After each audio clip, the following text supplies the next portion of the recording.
Continuar falando de preços, mas em outro setor, falar da cotação do dólar, troca do Banco Central, esse momento da economia brasileira. Aliás, tem informação agora que o nosso site destaca, o dólar despencou hoje, tá? Nessa quinta-feira. Vamos plugar aí o nosso site, a manchete é essa, dólar despenca 2,32% e fecha a R$ 6,12. Chegou a 6,30. A primeira vez que o dólar caiu durante a semana, o Banco Central fez uma intervenção hoje, né? Aquilo que a gente falava há pouco.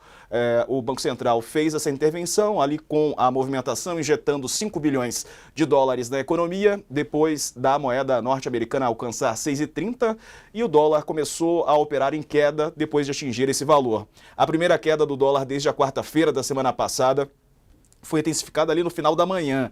Teve a desvalorização, né, que foi ampliada ao longo da tarde, e o turismo também abriu a quinta-feira em alta e recuou. Ofertas de dólares ocorreram em dois momentos do pregão, 3 bilhões, né, no momento ali, portanto, e o primeiro já nesse valor, pouco depois o dólar obteve, né, a queda, mudou ali a sua curva. Leilões de dólares do Banco Central aumentaram a intervenção para 20 bilhões. O principal motivo da desvalorização do real na véspera foi a desidratação, né, do pacote de gastos que vinha acontecendo aí no Congresso, essas discussões todas que estão acontecendo. Vamos trazer então a professora Juliana Furno, professora de Economia da Universidade Federal do Rio de Janeiro. Professora, bem-vinda, boa tarde. Bom, vamos começar falando sobre essa intervenção do Banco Central. Ouvimos o Campos Neto e ouvimos também o Galípolo, né?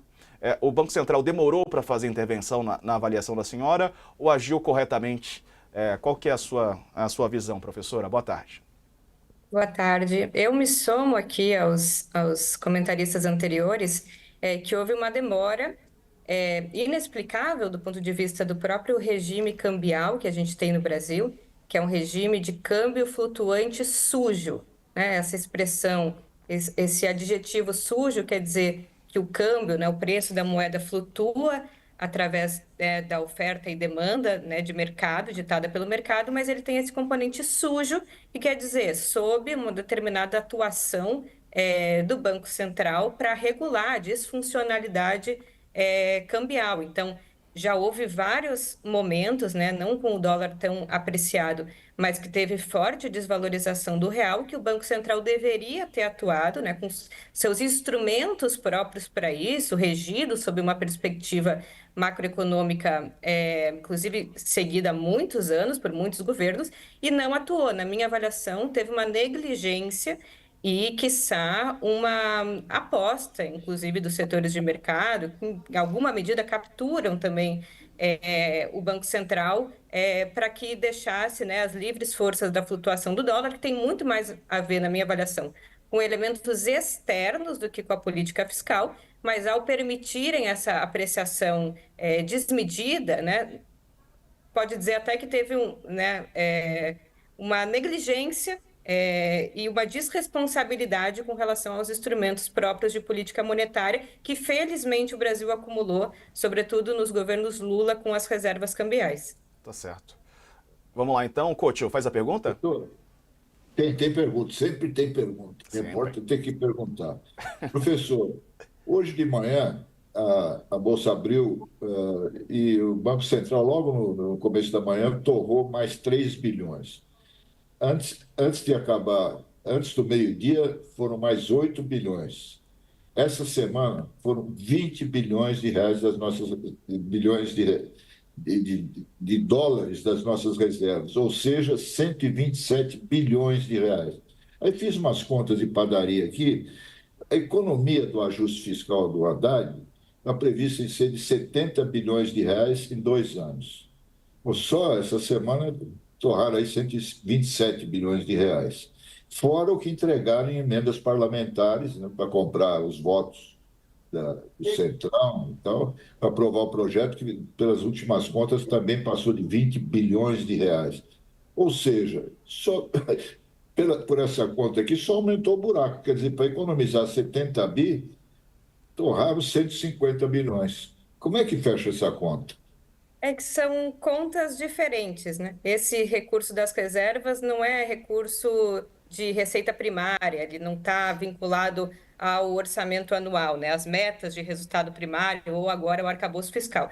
Ele é, inclusive, uma conta depósito, uma conta de acúmulo de moeda estrangeira, de divisas, justamente para preservar economias como a brasileira, economias periféricas, que têm uma posição inferiorizada na hierarquia mundial de moedas, que, portanto, sofrem muitos ataques especulativos contra a moeda, ou economias como a brasileira, que já tiveram no estrangulamento externo um dos seus principais problemas, como foi o caso da crise da dívida na década de 80. Então, essa conta reserva ela é justamente para esse tipo de atuação. Claro, não se esperava que precisasse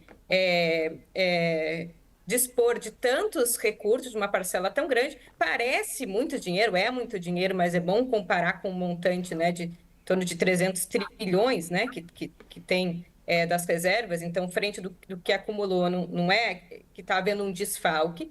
E é diferente das contas públicas correntes, né, do orçamento primário, da meta de resultado primário. Então, ao ter ofertado esse recurso no mercado financeiro, não vai deixar um buraco que vai ter que ser coberto por impostos, por carga tributária, por ajuste nas contas públicas. São duas contas diferentes e eu acho que ela exatamente é para isso. Existe um debate, claro, se não se utilizaria, né? Por que não se utilizar as reservas cambiais para fazer política econômica, né? Para não aumentar o nível de investimento? Eu acho que no Brasil, com a soberania monetária que a gente tem e com o acúmulo de reservas estrangeiras, a gente pode seguir fazendo gastos em reais, mediante ao instrumento da dívida pública, e preservar as reservas para aquilo que só pode ser feito com reservas, que são importações e que é política monetária ou E política cambial. os bilhões das emendas parlamentares? Essas têm retorno de volta? Como é que fica? Essas também saem do orçamento. Acho que essa é uma questão política importante, né? Não é um debate técnico e nem deveria envolver só economistas. É um debate sobre projeto de sociedade, para onde vai a riqueza socialmente construída e coletivamente construída. As emendas parlamentares, claro, elas têm um grau de orientação de para onde vão, muitas delas vão para o Sistema Único de Saúde, mas a ausência de coordenação central e a facilidade da captura dessas reservas para o jogo da política eleitoral, eu acho que fragiliza tanto o nosso projeto de centralização estatal, né, de planejamento estatal centralizado, e também se utilizam, né, recursos públicos da coletividade para um fim privado, em última instância, ainda que possa ter benefícios Professora, adicionais. professora, e qual é a sua expectativa agora com o Gallipoli? Veja, ele é um sujeito muito diferente do Campos Neto, né? Você mesmo fez referência. Vem de uma tradição teórica na economia muito distinta. Eu acho que não deve haver uma mudança tão substancial, embora sejam leituras muito diferentes de política econômica, leituras muito diferentes do papel do Estado, da política monetária, da inflação, do que causa inflação, de como se combate a inflação, que é uma grande divergência entre os economistas. Mas eu acredito que tem dois elementos. O primeiro, o engessamento da institucionalidade do Banco Central, que não permite ao operador, ainda que indicado pelo presidente da República, operar livremente. Eu acho que tem um elemento que é a autonomia do Banco Central, ou seja, a possibilidade de ser mais facilmente capturado por interesses de mercado, não exatamente o presidente, mas outros diretores, o que também separa a política monetária da política fiscal e desloca o mandato do Banco Central do mandato presidencial. Mas acho que tem um terceiro elemento também, que é os dirigentes que vêm de uma trajetória vinculada à heterodoxia, à esquerda, que são indicados por representantes da esquerda, me parece que eles sofrem muito mais desconfiança do mercado e, portanto, é como se tivessem que pagar um pedágio, tivessem que permanentemente justificar que não vão ser complacentes com a inflação, que não vão ser irresponsáveis do ponto de vista fiscal. Então, eu acho que tem algo ali, uma tentativa de aceitação frente a uma pressão muito grande do mercado, que acaba contaminando quem senta naquela cadeira para que faça mandatos de maior continuidade do que de maior ruptura, né, e inflexão na política monetária. É verdade. Deixa eu aproveitar aqui e te perguntar, professora, como é que a senhora avalia a condução da política econômica do governo Lula nesse momento? Quais são os erros, né, eventuais erros que podem contribuir para esse panorama e também a reação do mercado financeiro, né? A gente sabe que há muitos críticos, né, da condução do governo no mercado, se essas críticas são justificáveis, algumas delas, todas elas, ou nenhuma delas. Qual que é a tua posição? Ô Diego, eu posso acrescentar a Pode, sua deve, pergunta? diga. Só uma pimenta na sua pergunta. Gosto. O mercado está agindo propositadamente contra o governo? Acho que sim. Vou começar pela afirmação, a pergunta do Tales.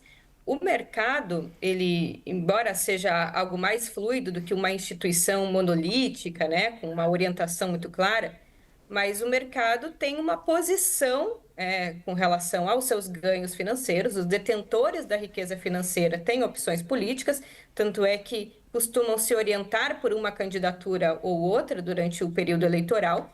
E eles procuram domesticar, veja, quem senta na cadeira presidencial, seja de esquerda, seja de direita, para que opere uma política conforme os seus interesses. Como que eles domesticam, né, se eles não têm poder institucional?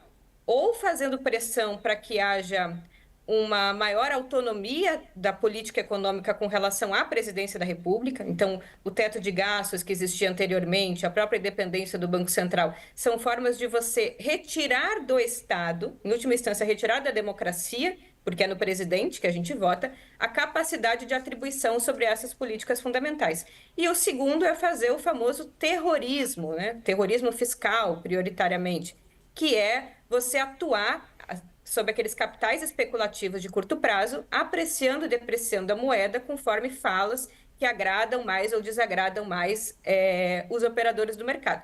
Veja, mas isso é muito circunstancial. A capacidade que o mercado tem de operar na desvalorização cambial, ela é curta e normalmente ela é temporária. O real se desvaloriza e no segundo momento ele já volta a um patamar de equilíbrio, porque o investimento no mercado financeiro, o investimento de fato, de longo prazo, aquele que contribui, que gera emprego, aquele que está vinculado a um investimento maduro, esses agentes não retiram e recolocam seu recurso no país conforme uma fala ou outra fala do presidente. Esses, né, têm projeto, tem maturação dos seus investimentos. Então, quando acontece uma desvalorização, uma valorização, não quer dizer a bancarrota, não quer dizer uma catástrofe, quer dizer uma ação circunstancial do mercado para sinalizar para o presidente da República e para a sociedade que ele tem formas de fazer pressão.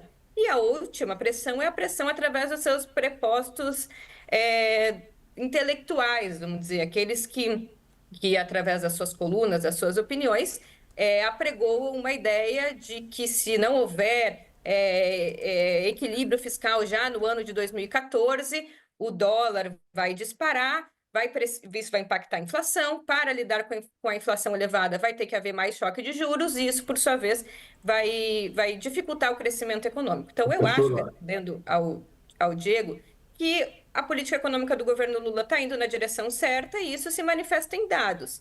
Veja, se a sua avaliação é a economia real, a taxa de desemprego em queda, o aumento da formalidade, o aumento da renda média, que é um dado muito importante, né, da massa salarial e da renda média, o crescimento do PIB, uma inflação estabilizada, porque a meta da inflação brasileira, na verdade, na minha avaliação, é muito baixa, mas em torno de 4, 5%, reservas cambiais e a possibilidade, inclusive, de, ainda em 2025, na pior das hipóteses, o Brasil já ter reequilíbrio nas contas públicas, que é muito diferente do cenário das principais economias do mundo, que ainda estão pagando a fatura da pandemia e não falam tanto em equilíbrio fiscal quanto a gente fala aqui. Então, eu acho que o mercado está fazendo uma tempestade num copo d'água, não sem propósito, mas porque tem interesses em desestabilizar, inclusive, esses indicadores da economia real. Muitas vezes para o mercado... A senhora diria que há um ataque especulativo? Eu acho que tem alguma coisa de ataque especulativo, mas não é o principal. Eu acho que tem alguma coisa também de exportadores que não internalizam os recursos em dólar aqui para fazer pressão para a desvalorização da moeda, mas eu diria que o principal é o cenário econômico internacional. Todas as moedas nacionais do mundo estão se desvalorizando com relação ao dólar.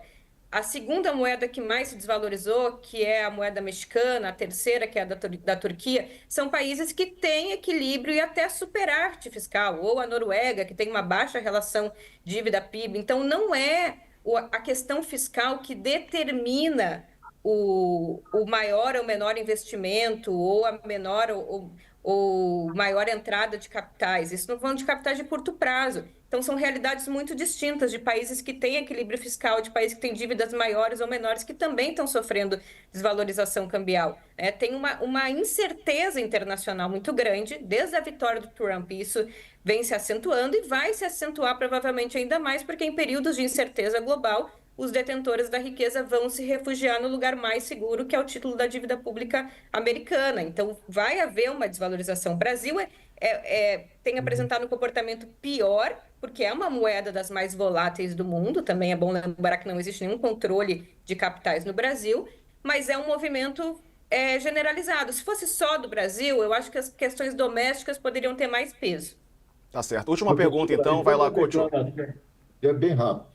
Sobre a declaração do Galípolo, que ele não acredita em movimento especulativo, né? Pelo que a senhora está falando, houve muita especulação, principalmente com o dólar e tal. Quais são os grupos que mais ganham com isso? Dá para a gente dar nome aos bois? É uma boa questão, porque tem um movimento especulativo de pressão política imediata, né, de manifestar. Inclusive, eu vi recentemente num jornal que o dólar teria começado a ceder com a fala do Arthur Lira com relação à possibilidade de aprovação do pacote fiscal.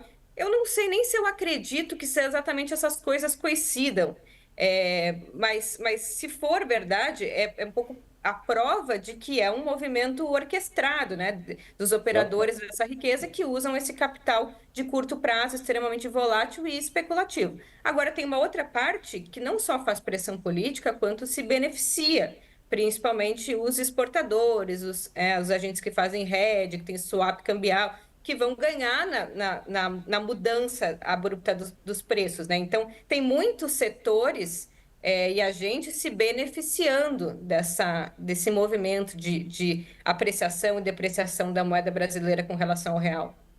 Tá certo. Professora Juliane Furno, obrigado por nos atender. Um abraço, viu? Um Feliz Natal já, boas festas.